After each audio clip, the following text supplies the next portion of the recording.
better. Okay. All right.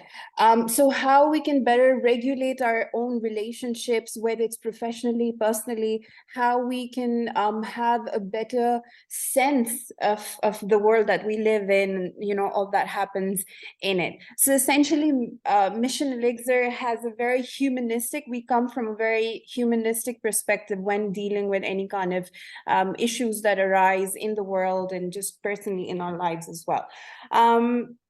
So I'm also the lead therapist, and I am supervising a team of counselors, psychologists, therapists.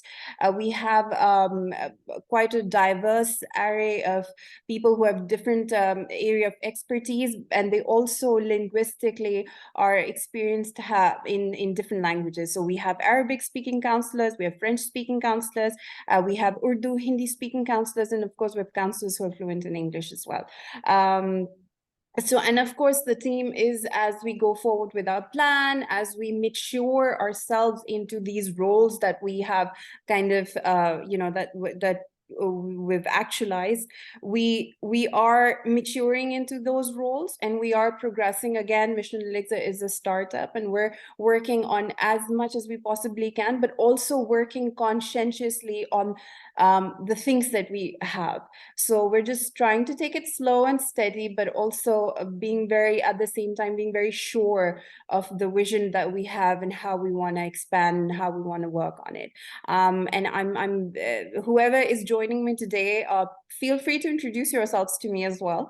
And feel free to give any kind of input that you have for me. I would like to have this session more of you know, a collaborative kind of an interpersonal meeting sort of a thing, where I also kind of get to see what your point of views are with respect to the whole concept of leadership and just the whole concept of networking. I'd love to share my own ideas on it or what I've learned about it. Maybe that there is something there for you to learn from, and maybe I think I really actually within my team dynamic as well, this is an approach that I encourage as well, that whoever comes in, whoever joins the team, whether it's to offer any kind of telehealth therapy or just the general team of Mission Elixir, that we have something to constantly learn from each other, and not just in professional terms, but just the cultures that we come from, the different languages and the different experiences that we've had.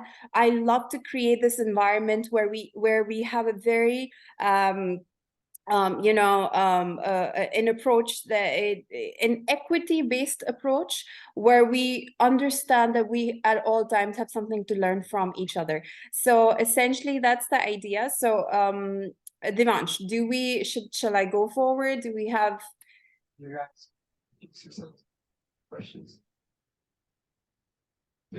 Okay. I'm Kyle. Hi, Kyle. How are you? Also in construction, and I have a business in the sports and fitness industry. All right, great. Nice to meet you. Where are you now? Where am I now? I'm in Pakistan. Nice. Yes, I in Islamabad specifically. Quite close. Devansh, I don't think that's close to New Delhi, but Islamabad would be close to, because Devansh is from India. I think Islamabad would be close to the Punjab side of India. Are you asking us or telling us? Sorry? Are you asking us or telling us? I didn't get that. Sorry. Are you asking us or are you telling us? No, I'm asking Devansh because I'm not exactly sure. But yes, I am in Islamabad, and I think that's like the northern border that connects with India. Most people know really well about India, right? So it's just like in reference geographically, trying to work that out. All right, Kyle, nice to meet you, Kyle. Hi, my name is Cameron, and right now I work in retail, but my main focus right now is that I work with a private mentorship group at the moment that builds business assets because my whole thing is I want to, I realized that I want to be free to create the life that I want to create. And I knew that I couldn't be able to do that if I was stuck in employment for like forever. So I wanted to also create, different results for myself in my life. All right, interesting. By the way, why is it that I mean the topic that the talk today is on leadership, right? This just a random topic that I wanted to talk about, but it's actually not so random because I do feel like right now, especially millennials, and then my cousin is Gen Z, right? So yeah. So Gen Z and millennials have this thing where we're putting a lot of our the work that we do, the content that we create for social media. And why not? I mean, social media at the end of the day will pay you more than your 9-to-5 job, right? So a lot of people are abandoning that whole concept of going to the office, being paid for it. But why so many, and why are we, do you think there is a growing interest in maybe kind of being coming into different sorts of leadership roles in regardless of the profession that you pick? There is a lot of pressure, but then a lot of also this personal responsibility that we feel that we owe to ourselves to kind of be in a specialist role, in a leadership role, in whatever we do. And then we also had this need to kind of put this up on social media. Is that true? Generation, times changed. It's generation. Social media is king right now. Okay. The What people, about you, Gab? Yeah. people see growing up now, like they've literally, like throughout their whole life, they've known like social media. They've had access to like their whole lives. That's what they know really. So it's like they emphasize social media so much. It's like they want to try and build themselves up on it rather than do what previous generations did, like doing a 9-to-5. Do you think that's because in a 9-to-5 you don't really learn all that much, and while you expose yourself to all sorts of social media? I mean, why not? Snapchat pays you more than I think YouTube, Instagram, all of them put together, right? I have a friend who works with she works with the celebrity. She actually manages his social media accounts. Shoot, I forgot his name. I don't know. He's actually very famous. He's actually a very famous guy, right? So anyway, so she told me that essentially Snapchat pays you more than any other place put together. So why not go on social media? I mean, if it'll pay the bills. And there is this one guy, a Chinese YouTuber. All he does is try out lipsticks, different shades of lipsticks, right? I think his name is Austin something, I'm not sure. So all he does is try out different shades of lipstick, and once a week or once a month he does this e-commerce, but it's a live e-commerce thing. So one day he will basically, whatever he's trying out, he will sell that lipstick, or whatever he's recommending, he is going to sell that lipstick. And I actually saw this YouTube video on it, where two people are discussing, like they're just guessing how much on average he sells a lipstick for. And I think one lipstick he ended up selling for, I think, more than $1 billion. Just exactly. And this is just one lipstick, not to say a man selling it is just incredible. It's true. So okay, it does make sense to kind of get into the whole social media game and be on top of it, be in a leadership role. I mean, if you look at that Chinese guy, he is in a leadership role to kind of recommend thousands of lipsticks to people to buy from. So he is kind of sponsoring, he is being sponsored by all these big brands and services, but he's also recommending people and getting their business going and whatnot. So I think that, why not, at the end of the day, social media, because it does so much for us. But I also feel that because of this being involved in such a high humdrum of, you know, being the top influencer, we're kind of forgetting what actual leadership looks like. I mean, imagine, guys, like, think about it. If we do have a world, I mean, everyone here in the room is probably aware of like the political situation, the global political situation that is kind of escalating or becoming all over the world, you know? I mean, you thought that in the 21st century, we wouldn't see any like wars, especially since people who've experienced, we still have survivors from World War II who were actively involved there. They're pretty old, but you know, we see their interviews every now and then. They're talking about how horrible wars are. And you would think that 21st century would not, you know, entertain any kind of like this kind of thing. And yet we've had, the world has experienced wars before in different regions of the world, and it is still experiencing a lot of political, civil conflict and whatnot, right? So imagine if you do actually have a situation where you have to actively be involved, what kind of leadership roles and what kind of leadership skills will people have in a world where they're constantly and completely dependent on social media to emulate leadership, to showcase leadership? It's like a showmanship that's going on, essentially. So you're showing people, oh, I'm a great leader, I'm a great influencer, I know my stuff. But on paper, and this is also a big problem, by the way, in the field of mental health, mental health isn't regulated at all. And most of it is just pop psychology. Most of the information that so many young people get right now is from social media. And it's just so horrible, right?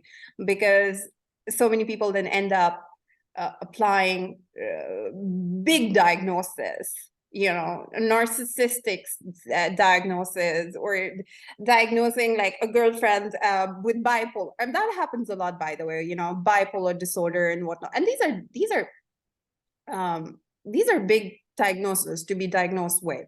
These are big disorders. So I don't know. I mean, it just kind of begs the question, how are we treating the idea of leadership, and what is, again, at the end of the day, like this is something I wanted to, I asked Devansh if I'd be audible enough and I'd be able to hear your views on this. Right now, what do we see leadership? What is it? Where do we see leadership? Accurate leadership? And yeah, something that can be evidenced, not just something that is showcased in terms of social media, but something that I can evidence. What is leadership? Do you guys see it anywhere?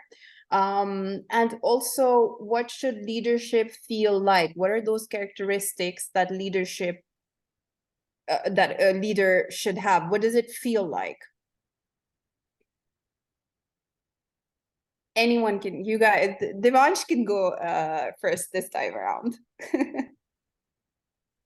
Well, it depends what type of leader in what industry. Okay. Say, for example, in the field of entrepreneurship. Mm-hmm. There's this saying that leaders do the right things, but managers do them right. Okay. What does that mean, by the way? I've heard this saying before, but what does it mean, essentially? Basically, that you have to have sort of a merge between being a manager and to be something, to create something of a, you know, successful venture. where you're doing the right things, but at the same time you are sort of Okay. All right. You've disabled screen sharing, by the way. I did have a small, I mean, it's not an important thing. I had like a small PowerPoint prepared today. But this is just something I do because if I'm talking and I tend to talk a lot, there's a lot of information that I tend to give out. And so it helps me. I know it's very sad, but it helps me to have a PowerPoint so that, let me just, where are we? Okay, so essentially, all right. Okay, so managers, leaders are the ones with all the ideas, and managers are essentially the ones who are kind of following or making that thing happen, which is also fine. There's nothing, you know, what does it feel like? Okay, so I get it. Okay, Kyle, you wanna give some of your input here as well? I would say leading is just by it's by following by example. I Mhm. push folks. And if you can You lead, start- say Okay, you were breaking up there. Can you say that again, please? if you can lead, you can manage. So I say lead is by following by leading by example. Because if you see someone doing something correctly in the right way, people will naturally get drawn to it. But Mm, again, yeah. generation is getting quite bad now. So Mm, people lead to the wrong stuff. So yeah, I'll say lead mm. right. Okay, that's a good point. I actually agree there because you know, Phil Collins is this guy who he's a public speaker and whatnot, and he says that, you know, leadership is supposed to be something where your leadership quality, or what it should feel like, is something where you can you have the option to kind of the people have the option to not follow you if they don't feel like it. So leadership essentially can't be forced. It always has to, people always need to have a choice, which is really good because it means that the leader itself has to hold himself or herself accountable. And you know, I think it's important because a lot of times people who do come into these roles, who do walk into these roles, often lose that accountability factor. And I think anything that is done by force, essentially, if you are following your leader, or if you are being led due to any kind of incentive that goes against your own self-interest, that kind of relationship isn't very authentic. And essentially, why we need leadership is also about finding people who are authentic enough to follow, right? Naturally, it's, again, I think social media also does a very good job at figuring out or finding people who are or at least at the face of it, they make it look, they make themselves or their lives or whatever they're working on or their area of expertise, and they make it look very genuine. And essentially, leadership kind of focuses and comes together as a result of that. And often we need it because people are always, it's human nature to find a sense of direction. It's human nature. I've had this talk before as well. I'm not sure whether it was during one of our other live sessions with Mission Ligzer, or just generally another session. But people generally have to have a sense of purpose in life. Like, you wake up, and human beings, that's how we function best. When we have a set of goals, when we know that this is what I want in life, and this is what or today, these are my set of tasks that I have to get done. And we work best when we have that idea.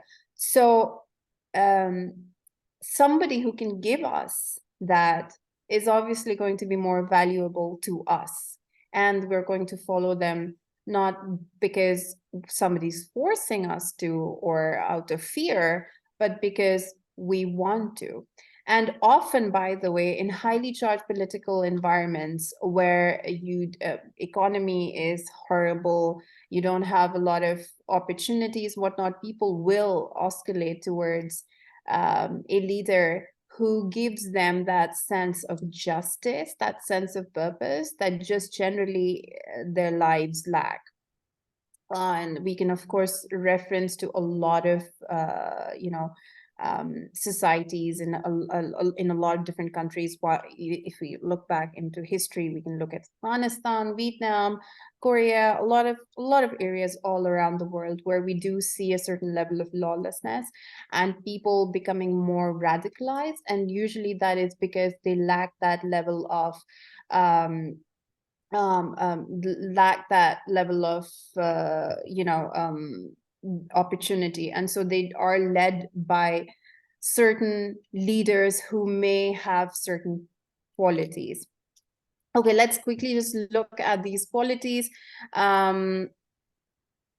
Essentially, there are three things that if I had to talk about this topic, and if I had to say how do we create that leadership style, I know Catherine would be interested here because he is an entrepreneur.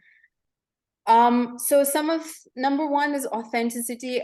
There's also this okay, authenticity is more about how to create a general environment of trust, and essentially because I remember Brene Brown's talk on how to be authentic and what authenticity is also very nice, and you can definitely look that up. But there's another guy called what's his name? Brian Goldman, right? So he did this study. It got published in the Journal of Counseling Psychology. He talked about what authenticity is, how do we create it, and he basically singled out three factors. He talked about self-alienation, authentic living, and accepting external influences. So he basically talked about how do we create an authentic individual. Would be if self-alienation is knowing what your core values are, regardless of whether those values are influenced by the external community that you live in. So essentially, you knowing really well what your rights and wrongs are and not letting that be affected by the changing political, social environment that you are a part of.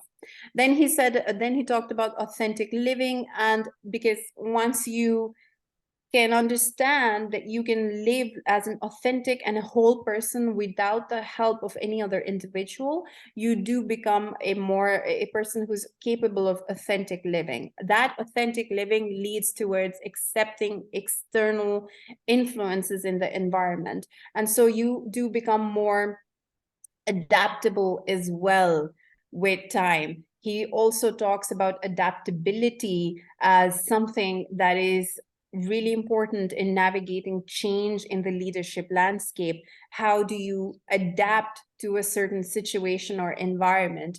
Either you give in, or you become really smart and kind of take whatever challenge is coming to you, or you stay consistent. If there's no solution whatsoever, and if you are faced with a challenge, you find out and you find out that there's I'm doing absolutely right whatever I'm doing, and maybe the market is down or whatever. Staying consistent also is a form of adapting. Adaptability doesn't always mean change. It just means sometimes you just have to be patient with the change that isn't occurring, because a lot of people kind of confuse these two things. And then, of course, he talked about how all of these things, they create an environment of trust, an environment of genuine trust that people can rely on. And that's the kind of person generally they would tend to follow, somebody who has his or her values. And even if we look at all these social media influencers, bloggers, whatnot, and if you are looking into creating a social media brand for yourself, these are some things to kind of keep in mind when we do, because I do also understand it's very easy to be led by social influences and to be afraid of how your point of views may be perceived, or the kind of reaction that you may get from the environment that you live in. But that's the thing, right? So leadership is not about how many people and how many followers you have. And yes, we see that on social media a lot right now, but I don't think that's authentic. It's not substantial. It is not something that is going to move people. It is not something that is going to make you be remembered. It is just something that would maybe encourage more likes and more followers in numbers, but I don't think that you would be able to generate ideas that can live in people's minds and hearts. And I mean, I remember Che Guevara, by the way, was a Cuban resistance fighter, and I remember this is something I read a long time back. He was awarded an award by the UN. Now this was, and this award that he was getting by the UN, this was at the peak of the hostility with the US that Cuba was facing. And so the US ambassador in UN, the day he was supposed to make a speech and whatnot, they first tried to, I think the UN meeting was happening in New York headquarters, and then they denied passport to Che Guevara. So what they did was that they moved the entire meeting to another country.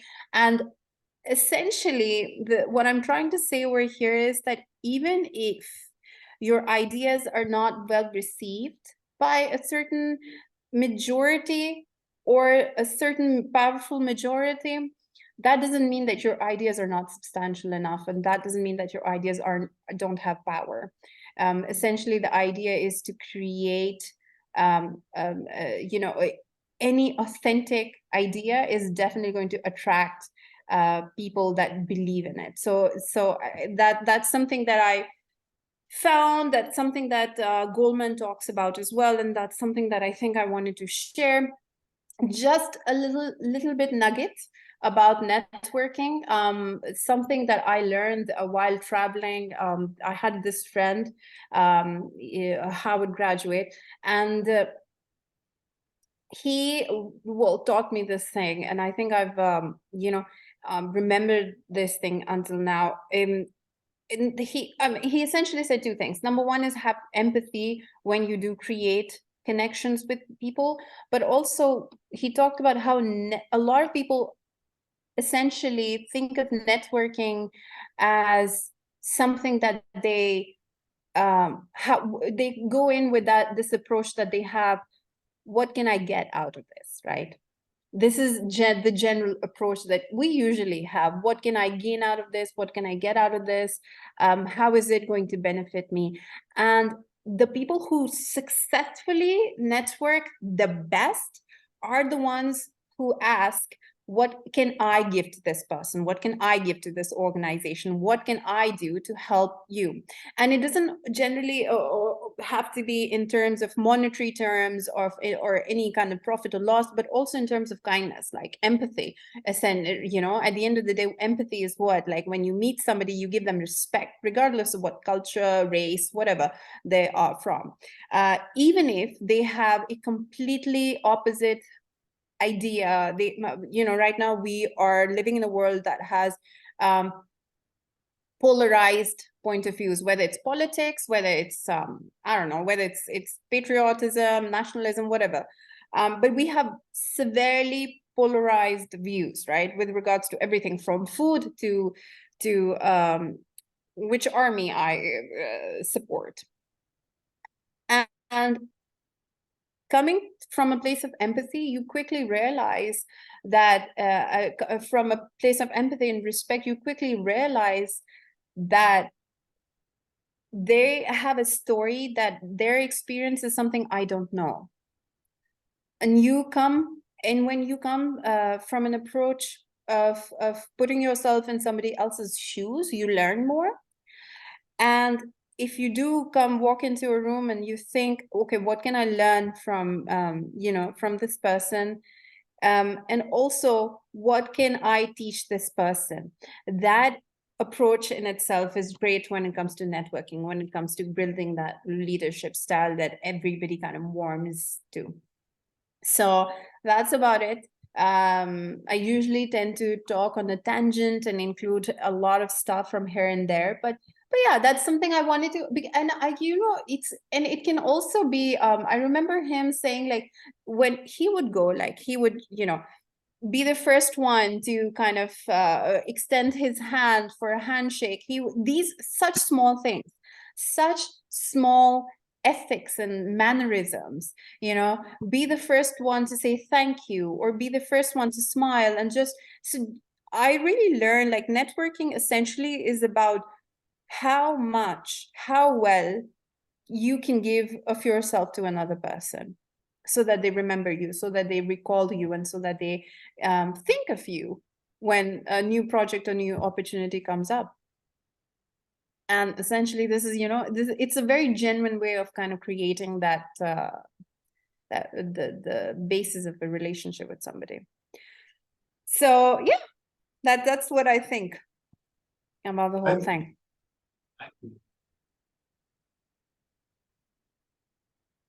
Thank you very much, Khaula. That was a great speech. Yeah. So I just wanted to create more of a general conversation around it, instead of this being a very yeah, of course. yeah. I agree with like pretty much what you said, especially around the thing around leadership about just creating connections, because I know that essentially the best leaders are the ones that are able to kind of create connections with a lot of people and like build relationships with them as well.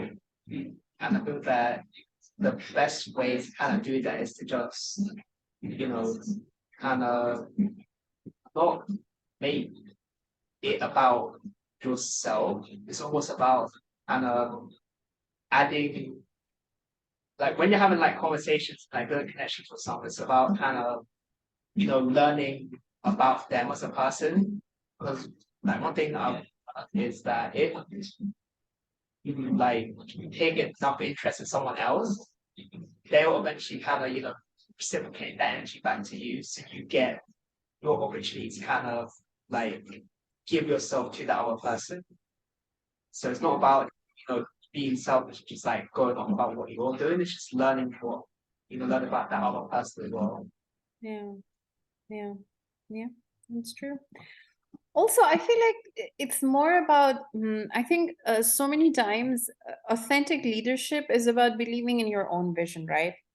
At the end of the day, authenticity is what? It's being authentic to your own internal value system that you have, knowing that what you're doing, that you're on the right path, knowing that you're gonna eventually do what you were meant to do, change as many lives as you possibly can along the way, but knowing that, okay, I'm gonna just kind of believing in ourselves is also a very important step, and just being authentic with yourself, and also like having that intention. I've often experienced that whenever I have the right intention, whatever I do, it does bear fruit, eventually it does come back to me in a good way, in a positive way. And I think that's also, I mean, of course, I'm a practicing Muslim and everything, and so there's a part of me that has a very, like, I believe it from a religious point perspective as well. But even somebody who doesn't adhere to any kind of religion would also understand that at the end of the day, you kind of get back what you give into this world. It's like that whole positive karma thing. So yeah, kind of knowing that and kind of becoming this person would help us, become a better leader. And I don't think anybody goes into it virtually by thinking, oh, I'm going to be a leader. And then I don't think anyone goes into that with that kind of mindset. You just, yeah, you just try and become a good person. And then eventually it just, once you have a certain set of rules and whatnot, yeah. By the way, this world has seen some really pretty bad leaders as well. Mussolini and Hitler and whatnot. So I think at the end of the day, it's about how, what kind of belief system you have and how strongly you believe in it and how well you can make others believe in it as well. Yeah. Like, Yeah. especially now about how you're talking about with social media and everything, about how, you know, people, they get easily influenced by other people. So it's like, I feel like, especially in this day and age, it's very hard to kind of know what you actually stand for, what your like values are. Yeah. You have access to all these different influences, all these different people, like they have, you know, their values, and you get easily influenced by that. So you follow their values rather than what you believe yourself. So you're not like being enough with yourself to, you know, lead other people and like kind of teach them what you believe and what you find value in. Also showcasing, we have this culture, I don't know if it's just social media or just the general idea that the best life that I can showcase is going to get me the most number of followers. And unfortunately that's true. It's actually true. Nobody follows a desperate you know, depressed individual. Show them some kind of hope, you know, something, so, or a flashy life, there's that too. So yeah, I mean, we still, I feel like because now we have social media in the game, right? Before, leadership roles were very easy, and you had people like Nelson Mandela, you had people like, you know, it was easy, you know what I mean, like Che Guevara and whatnot. It was easy to define them, it was easy to view them and to like single them out, to highlight them. Now it's difficult. It's literally, it's much more difficult to be an authentic leader now than as opposed to before.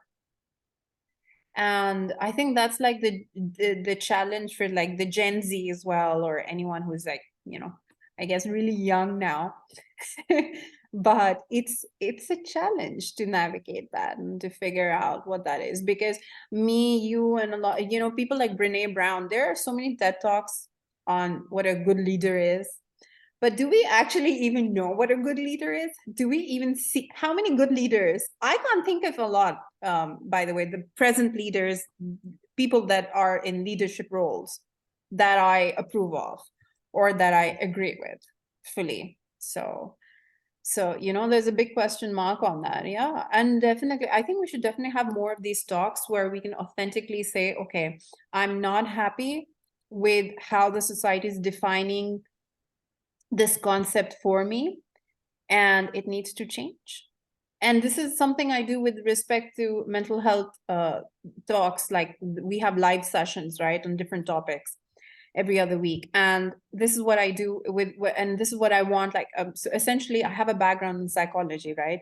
So what I see now is 5 years back, I think before COVID, barely, I mean, yes, people knew that there's some mental health disease and blah blah blah. We knew, okay, your mental health needs attention, but nobody was as focused on it or using it as a crutch as many people who are doing that now, compared to before. Like we actually, people use so many disorders as a crutch, which just kind of breaks my heart, because these are big time issues, right? And people who are going through it kind of recognize it and they suffer from it and they go through it. And then we have people who I wouldn't say like I wouldn't say imposters, but they're definitely taking away from the real issue, right? And so we need a lot of mental health regulation here as well. It's important to ask these questions. It's important to have these difficult conversations. Yeah. And because once we do have these difficult conversations, we would be able to at least come up with an answer, at least come up with some kind of solution. Yeah, and also find out leaders that we can be proud of, elect leaders that we can be proud of. Yeah, that's that's my key takeaway. But thank you so much, Kyle. Thank you. I hope Kyle's not sleeping there. But yeah, thank you, Devansh, Kyle, and Catherine for your involvement and for hearing me out. Thank you very much. Thank you so much. That's a very good speech. I like. Thank you so much. You take care of yourself. Bye-bye.